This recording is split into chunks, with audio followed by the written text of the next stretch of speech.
What's going on, Flicks Talkers? Welcome back to another TV review, this time for the episode 1 premiere of Snowpiercer. Now, it is the season premiere as well, guys. It did premiere on TNT Sunday. It is May 17th, 2020, and this looked really intriguing, not only because it's based off of the Bong Joon-ho film that I so dear loved with Chris Evans. It was a phenomenal post-apocalyptic type of futuristic world movie that just left me and audiences like just in awe. The rating score is just so high. A lot of people really enjoyed that movie. So I think the fact that this got turned into a television series, kind of interested a lot of people. Now, I was one of those people where I was thinking, how are they going to make this into a television series? Each episode different, or extend the episodes out to be something different than the actual movie.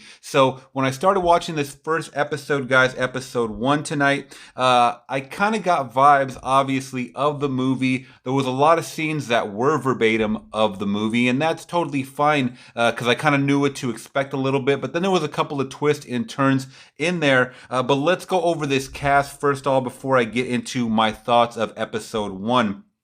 Now, Jennifer Connolly as Melanie Cavill. Now, she plays someone who's kind of like, not the conductor, but the overseer, almost like think of the governor or the mayor of a town. And she's someone that, oversees the 3 levels of this Snowpiercer vessel is what it is, because we find out that there's like 150 cars on the track or whatever it is, or trains on the track, I guess. I don't know what you call them exactly.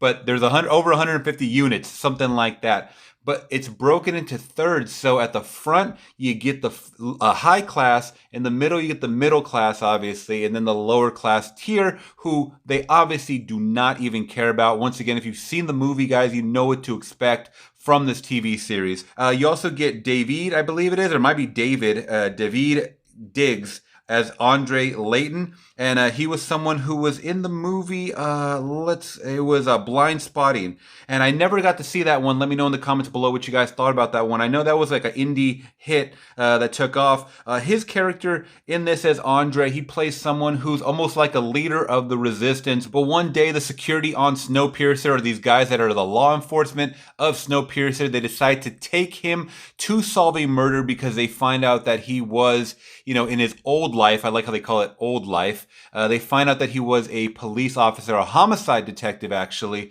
So they want to have him be involved with this murder, and they find out it was a string of murders, I guess from a couple of years previous, that there was a copycat killer. So you start to think, okay, how can someone kill someone, hide the body, in a small area like a Snowpiercer? But it's not so small. You get to find out how extensive this place is. I mean, there's like there's a huge pool in there that a girl swimming butt ass naked in.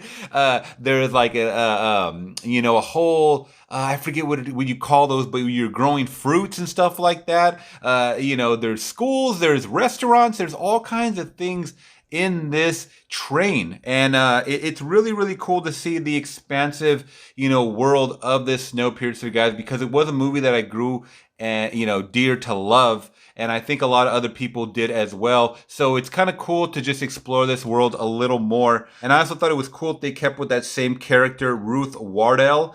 She played by Allison Wright. So that was kind of the Tilda Swinton character in Snowpiercer, the film back in 2013. So they are keeping to the lore of the movie, guys, and that's awesome. You get a couple twists and turns, like I said. You get a cool fight battle scene as we find out that I totally forget the actor's name. I don't see him here in the credits because he offs himself in this first episode, guys, but he is the man in the wheelchair from Breaking Bad, as well as Better Call Saul. We saw him in, and he has a speaking role in this. It's so different because in Better Call Saul he's not speaking at all whatsoever. So it was cool to see him. He is celebrating his birthday. He talks about just being on that train, and that he wishes he had alone time and stuff. And he showed the picture of his wife, and he's just heartbroken, and you can kind of tell he's gonna off himself. And then he eventually does, which causes the uprise of everybody in that back area. They call them tailies. They call them tailies because they're at the tail end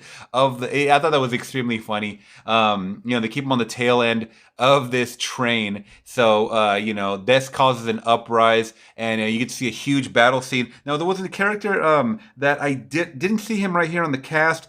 He was a huge white guy, though, and he was just wrecking stuff. But yeah, jumping to Mike O'Malley, so it was good to see him in this. He was in Sully, Deep Impact. I remember him from a lot of different things. He's been all over television as well. So he plays someone who's kind of like, I guess maybe the head of security, because it seems like there's not too many actual law enforcement or guys that have guys or girls that have this experience working with homicide or actual murders. They've been on this Snowpiercer for who knows how long. I don't think they explained about how long the Snowpiercer's been, traveling the globe, but they do talk about the weather conditions being like negative 140 degrees outside. So, if you leave the Snowpiercer now, you're frozen, you're an icicle. So, that's the episode 1. We kind of leave off on Andre's character just kind of settling and calming the mob down, and they're calling him a traitor, but he's letting them know that, he's going to find out, a way to work everything out. And we kind of get left,